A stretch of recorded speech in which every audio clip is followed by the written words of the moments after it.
మేషరాశి వారికి 17, 18 తేదీల్లో మీకు జరగబోయేది తెలిస్తే మీరు ఖచ్చితంగా ఆశ్చర్యపోతారు.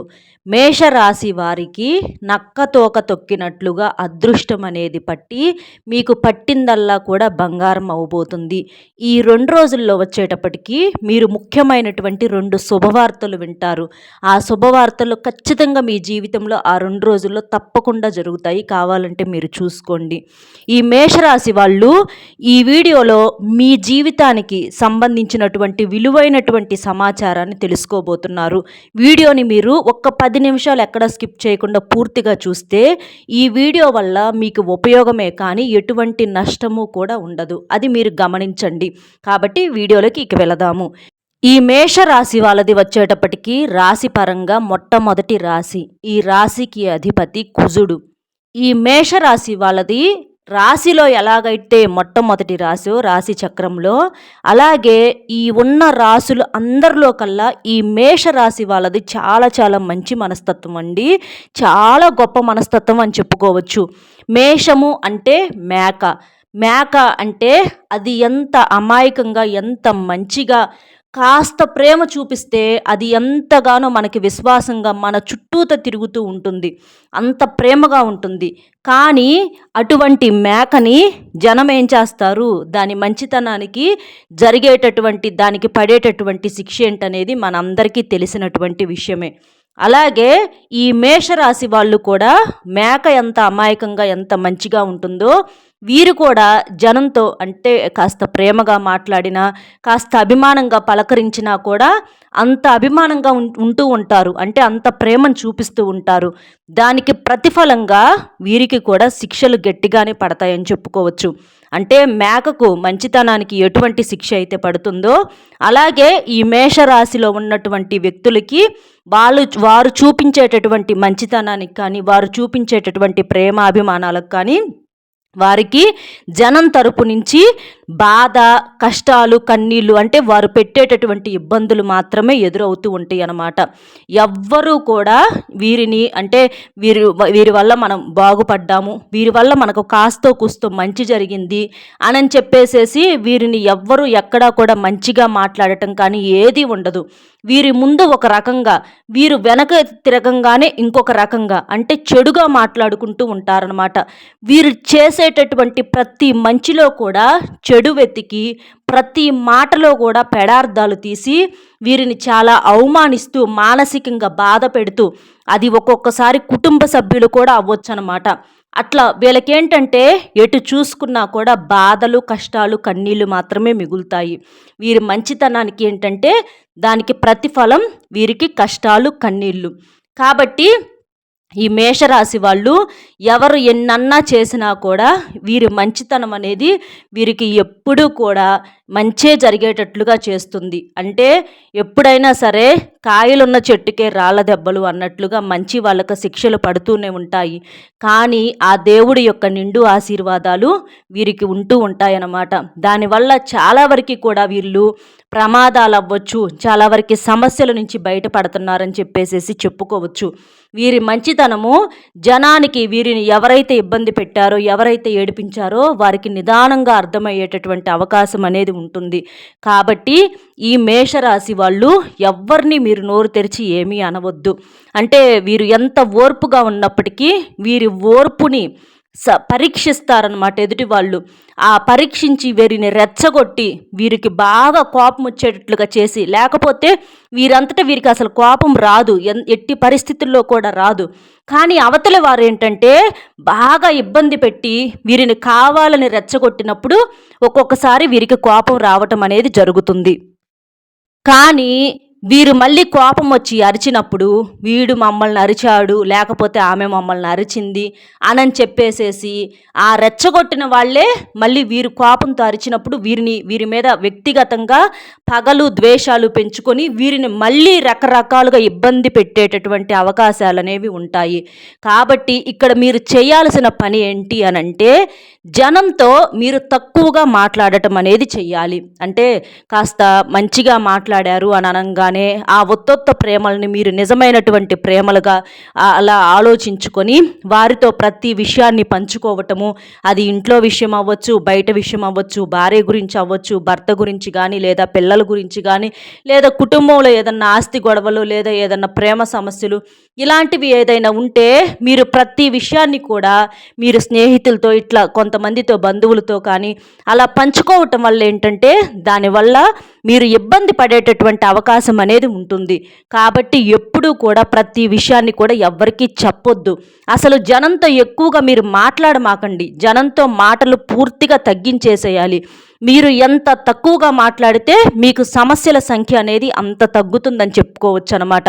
మీరు ఎంత ఎక్కువగా మాట్లాడితే మీరు అంతగా సమస్యలు పెంచుకున్నట్లే. కాబట్టి మీరు చేయాల్సినటువంటి ముఖ్యమైన పని ఏంటి అనంటే మౌనంగా ఉండటం. తక్కువగా అవసరమైతేనే మాట్లాడండి, లేదంటే మీరు అసలు మాట్లాడొద్దు.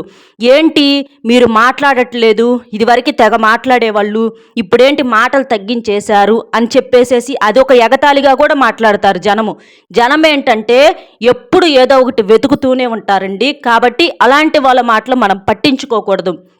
అనుకున్నా పర్వాలా, అయినా కూడా మీరు మాట్లాడొద్దు. వాళ్ళు రెచ్చగొట్టారని రెచ్చిపోవద్దు. ఎంత ఓర్పుగా ఉంటే అది మీకు అంటే నిదానంగా వాళ్ళు పైకి అలా అంటున్నా కూడా వారికి మీ మీద ఒక గౌరవం అనేది ఏర్పడుతూ ఉంటుంది. కాబట్టి వాళ్ళు రెచ్చగొట్టినా మాట్లాడట్లేదు ఏంటి అని అన్నా, మాతో కలవట్లేదు ఏంటి అని అడిగినా కూడా మీరు దేనికి కూడా మాట్లాడొద్దు. మీరు సైలెంట్గా ఉండండి. నాకు పని ఉందిలే అని చెప్పేసేసి మెదలకుండా పక్కకు వెళ్ళిపోండి. అంతే. అలా చేయటం వల్ల చూడండి, మీ జీవితంలో సమస్యలు గనక తగ్గకపోతే అప్పుడు మీరు నన్ను అడగండి. కాబట్టి చాలా వరకు కూడా సమస్యలన్నింటికీ పరిష్కారం ఏంటి అనంటే మౌనం.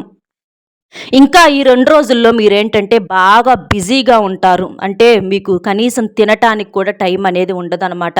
అది చిన్న పని అవ్వచ్చు, పెద్ద పని అవ్వచ్చు. ఆ పనుల్లో చాలా బిజీగా ఉండేటటువంటి అవకాశం అనేది ఉంటుంది. అలాగే ఆ కష్టానికి తగినటువంటి ప్రతిఫలాన్ని కూడా మీరు చూసి సంతోషపడటం అనేది జరిగిద్దనమాట. కష్టం అండి, లేచిన దగ్గర నుంచి కూడా పనుకునే వరకు కూడా వీరికి కష్టం అనేది చాలా ఎక్కువగా ఉంటుంది. దానివల్ల అలసిపోతూ ఉంటారనమాట. అలా వీరు ఉదయం లేచిన తర్వాత కాస్త టిఫిన్ చేసి కొంచెం టీ కానీ కాఫీ కానీ తాగేసేసి ఇక వీరు పనిలోకి గనక వెళితే వీరికి మధ్యాహ్నం తినటానికి కూడా టైం అనేది ఉండదన్నమాట. అట్లా ఏదో కాసేపు ఒక 5 నిమిషాలు ఖాళీ చేసుకొని గబా గబా భోజనం చేసేసి మళ్ళీ వారి పనిలో వారు హడావుడిగా వెళ్ళటము ఇట్లా జరుగుతూ ఉంటుందన్నమాట. ఇక రాత్రి వీరు నిద్రపోయేటప్పటికి 11, 12 గంటలు అవుతుంది. కాబట్టి మీరేం చేస్తారంటే ఎంత పనులున్నా సరే కాస్త మీ ఆరోగ్యం మీద దృష్టి పెట్టుకొని సమయానికి తిండి సమయానికి నిద్రపోయినట్లయితే మీకు సమస్యల సంఖ్య అనేది తగ్గటానికి అవకాశం అనేది ఉంటుంది. లేకపోతే అనారోగ్య సమస్యలు కూడా వచ్చేటటువంటి అవకాశం అనేది ఉంటుంది. కాబట్టి ఆరోగ్యం మీద దృష్టి ఉంచుకోవాలి. ఈ 2 రోజుల్లో మీరు 2 మంచి శుభవార్తలు వింటారు. అందులో మొట్టమొదటిది వచ్చేటప్పటికి మీకు డబ్బు పరంగా ఏదన్నా పెండింగ్లో ఉన్న ఎక్కడన్నా ఇచ్చి మీరు గతంలో ఇచ్చున్నవి వాళ్ళు ఇక మాకు ఇవ్వరు అంటే అడిగి అలిసిపోయిన సందర్భాలు ఉంటాయి అన్నమాట. ఇక మీరు తీసేసుకున్నవి వాళ్ళు వారంతటా వారే మీకు డబ్బు తీసుకొచ్చి ఇవ్వటము అవ్వచ్చు. లేకపోతే మీరు ఏదన్నా వ్యాపారం కోసం కానీ ఉద్యోగం కోసం కానీ ఎవరినైనా డబ్బులు అడిగుంటే వాళ్ళు మీకు అప్పుడు ఇవ్వకపోతే ఇప్పుడు వారంతటా వారే మీకు డబ్బులు ఇవ్వటం అవ్వచ్చు. ఇట్లా మీకు డబ్బు అనేది చేతికి ఖచ్చితంగా అందుతుంది. ఈ 2 రోజుల్లో డబ్బును చూస్తాం అనేది జరిగిద్ది. డబ్బులు మీ చేతికి అందుతాయి. మీ చేతికి లక్ష్మీదేవి వస్తుంది. ఇది ఒక శుభవార్త. రెండవ శుభవార్త వచ్చేటప్పటికి వీరిలో ఎవరికైతే వివాహం కాని వారు ఉన్నారో అలాంటి వారికి ఖచ్చితంగా వివాహం జరుగుతుంది. అంటే మంచి సంబంధాలు రావటం చూసి మీరే ఆశ్చర్యపోవటం సంతోషపడటం అనేది జరిగిద్ది. ఇన్నాళ్ళ నుంచి కూడా జాతకాల్లో దోషాల వల్ల కానివ్వండి ఏదో ఒకటి అడ్డంకుల వల్ల వివాహాలు కుదరక చాలా ఇబ్బంది పడుతున్నారు ఇందులో కొంతమంది. అలాంటి వారికి మంచిగా మీరు ఊహించిన దానికన్నా కూడా గొప్ప సంబంధాలతో మీకు వివాహం జరిగేటటువంటి అవకాశం, మంచి సంబంధాలు వచ్చేటటువంటి అవకాశం అనేది ఉంది. సరదాగా ఏదన్నా బయటకు వెళ్ళే అవకాశం కూడా ఉంది. కాబట్టి ఈ 2 రోజుల్లో ఈ మంచి శుభవార్తలు వింటారు. అలాగే విద్యార్థులకు బాగుంది. పోటీ పరీక్షల్లో మంచి మార్కులతో పాస్ అయ్యే అవకాశం అనేది ఉంది. వ్యాపారస్తులకు బాగుంది.